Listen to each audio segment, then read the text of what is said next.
नमस्कार विद्यार्थी मित्रांनो, लर्न विथ फन या आपल्या यूट्यूब चॅनलमध्ये तुमचं हार्दिक स्वागत आहे. आज आपण प्रकरण दुसरे प्रागैतिहासिक काळ या प्रकरणातील सर्व प्रश्नांची उत्तरे अतिशय सोप्या पद्धतीने समजून घेणार आहोत. आणि हो विद्यार्थी मित्रांनो, हा व्हिडिओ आवडला, व्हिडिओला लाईक करा, व्हिडिओ आपल्या मित्रांसोबत शेअर करा आणि अशाच उपयुक्त शैक्षणिक व्हिडिओंसाठी लर्न विथ फन चॅनलला सबस्क्राईब करा. चला तर मग सुरुवात करूया. प्रागैतिहासिक काळ या प्रकरणातील सर्व प्रश्नांची उत्तरे.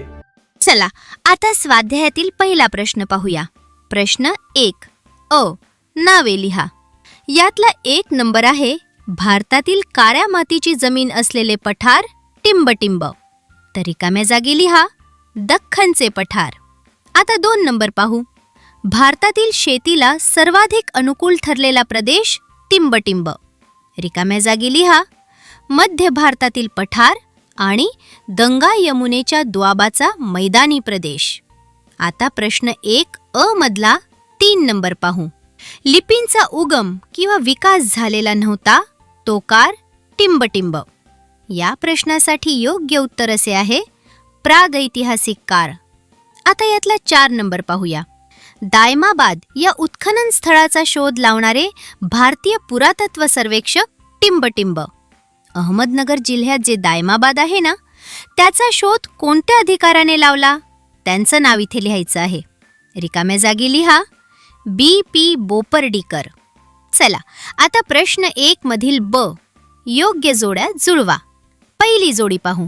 अ गटातील पहिला शब्द आहे पुराश्मयुग. पुराश्मयुगात आदी मानवाने कोणता महत्त्वाचा शोध लावला होता? अगदी बरोबर, पुराश्मयुगात आदी मानवाने अग्नीचा शोध लावला होता. तर पहिल्याची योग्य जोडी आहे अग्नीचा शोध. आता दुसरी जोडी पाहू. अ गटात दुसरा शब्द आहे मध्याश्मयुग. या काळात मानवाने शिंगे आणि हाडे घासून धारदार हत्यारे बनवायला सुरुवात केली होती. म्हणून दुसऱ्याची योग्य जोडी आहे मोठे धारदार हत्यार. आता अ गटातील तिसरा शब्द पाहू. नवाश्मयुग. या काळात मानवाने शेती करायला सुरुवात केली आणि त्याचे जीवन स्थिर झाले. त्यामुळे तिसऱ्याची योग्य जोडी आहे शेती तंत्रात प्रगती. आणि आता शेवटचा शब्द अ गटात चौथा शब्द आहे ताम्रपाषाण युग. या काळात मानवाला तांब्याबरोबरच आणखी एक महत्त्वाचा शोध लागला, ज्यामुळे दळणवळण सोपे झाले. कोणता शोध होता तो? बरोबर, चाकाचा शोध.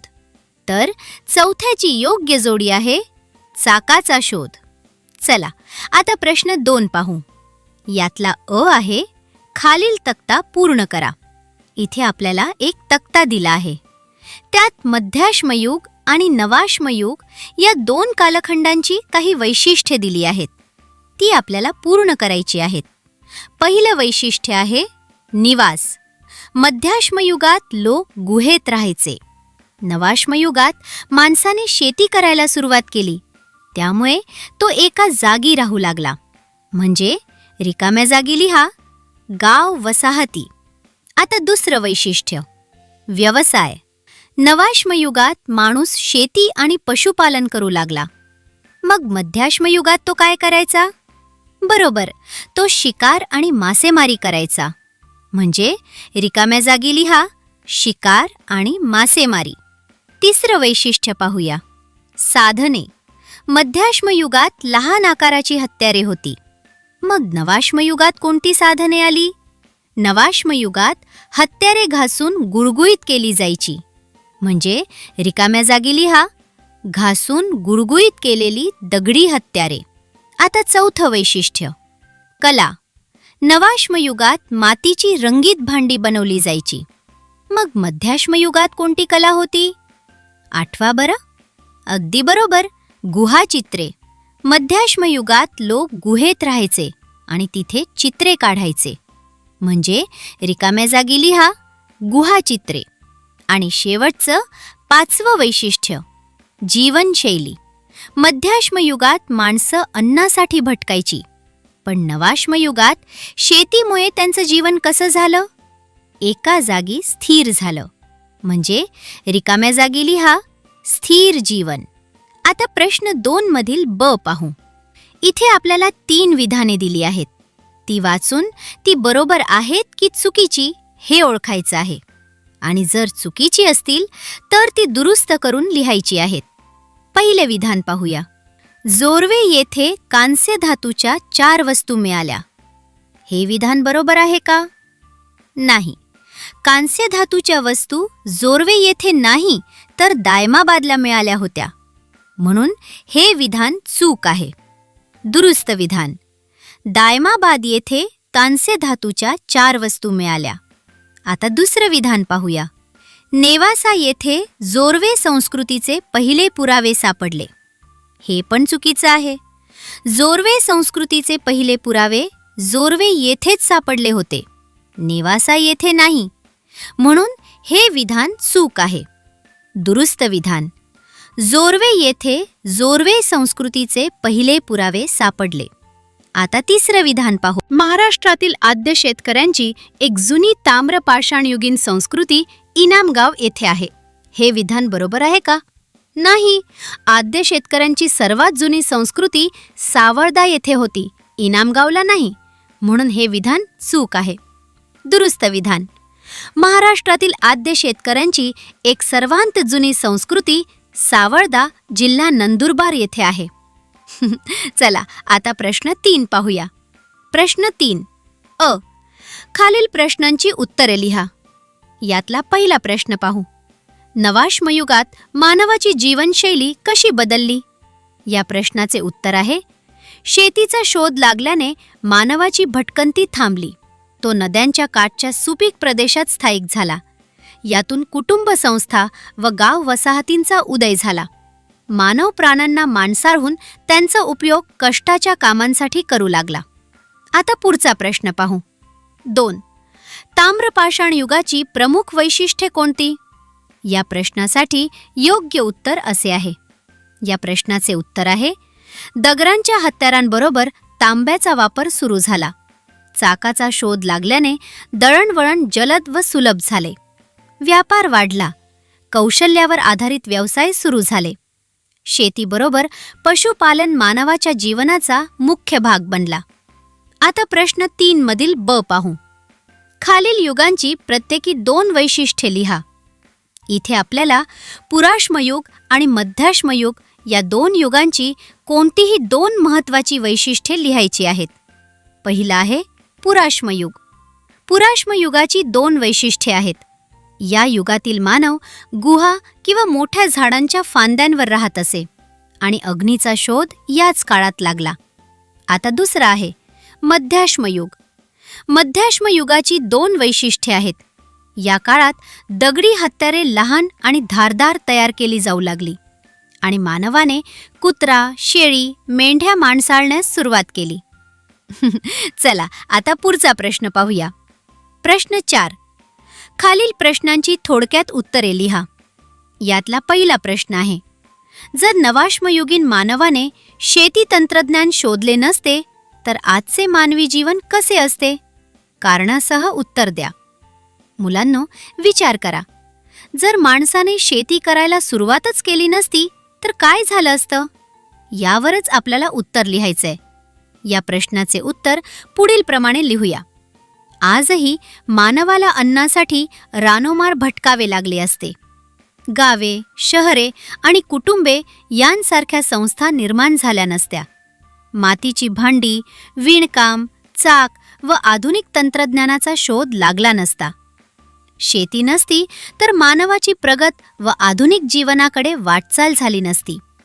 आता प्रश्न 4 मधील 2 नंबर. नवाश्मयुगात कोणते तंत्रज्ञान विकसित झाले ज्यामुळे मानवाचे दैनंदिन जीवन बदलले? नवाश्मयुगात असे कोणते शोध लागले ज्यामुळे माणसाचे रोजचे जीवन बदलून गेले? हे आपल्याला इथे सांगायचे आहे. या प्रश्नासाठी योग्य उत्तर असे आहे नवाश्मयुगात शेतीचे तंत्रज्ञान विकसित झाल्याने मानवाचे जीवन स्थिर झाले. तसेच दगडी हत्यारांना दांडा बसवणे, मातीची भांडी, कापड विणण्याची कला आणि लाकडाच्या होड्या तयार करण्याचे तंत्र विकसित झाले. चला आता पुढचा आणि या पाठातील शेवटचा प्रश्न पाहूया. प्रश्न 5. तुम्हाला नवीन घर घ्यायचे आहे. त्यासाठी कोणकोणत्या जीवनावश्यक बाबींचा विचार करून तुम्ही नवीन घर घ्याल? उदाहरणार्थ पाणी. मुलांनो, हा प्रश्न खूपच छान आहे. जसं आदी मानवाने वस्ती करताना नद्यांचा किनारा, हवामान आणि सुरक्षितता या गोष्टींचा विचार केला होता ना, तसाच विचार करून जर तुम्हाला आज नवीन घर घ्यायचं असेल तर तुम्ही कोणत्या गोष्टींचा विचार कराल? हे आपल्याला इथे लिहायचं आहे.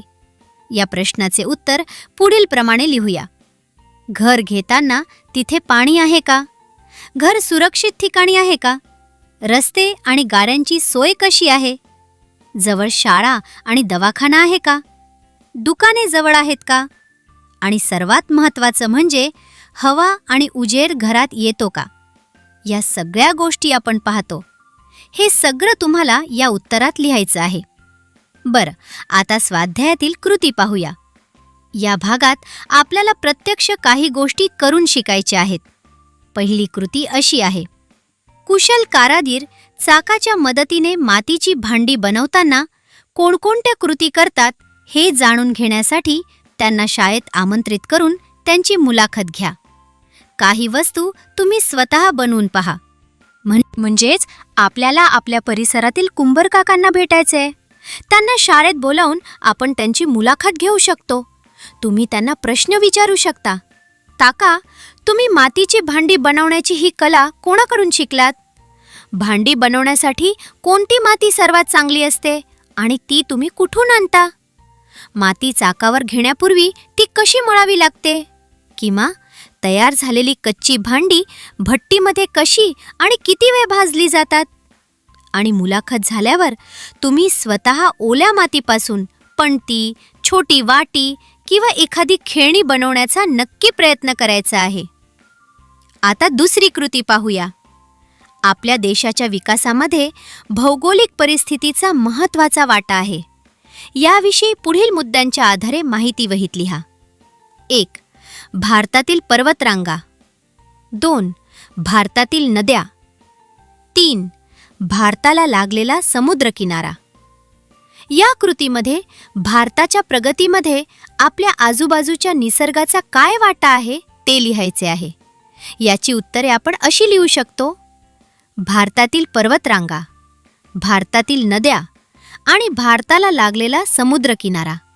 अशा प्रकारे आपण या भौगोलिक बाबींचा मानवी जीवनावर आणि देशाच्या विकासावर कसा परिणाम होतो, तुम्ही ही माहिती तुमच्या वहीत छान अक्षरात लिहून काढा. चला, आता शेवटचा भाग पाहूया. तो म्हणजे उपक्रम. यातला पहिला उपक्रम आहे महाराष्ट्रातील उत्खनन स्थळे महाराष्ट्राच्या नकाशात दाखवा. मुलांनो, आपल्या पाठात जी महाराष्ट्रातील विविध उत्खनन स्थळे म्हणजे जी ताम्रपाषाणयुगीन ठिकाणे आली आहेत ना, जसे की दायमाबाद, इनामगाव, जोरवे, सावरदा, नेवासा, पाटणे आणि गंगापूर, ही सर्व ठिकाणे तुम्हाला एका नकाशावर दाखवायची आहेत. त्यासाठी तुम्ही एक कोरा नकाशा घ्या आणि त्यावर ही सगळी ठिकाणे त्यांच्या जिल्ह्यांसहित अचूकपणे नोंदवा. आता दुसरा उपक्रम पाहूया. तो आहे, जर मी आदिमानव असतो तर कुठे राहिलो असतो, काय खाल्ले असते?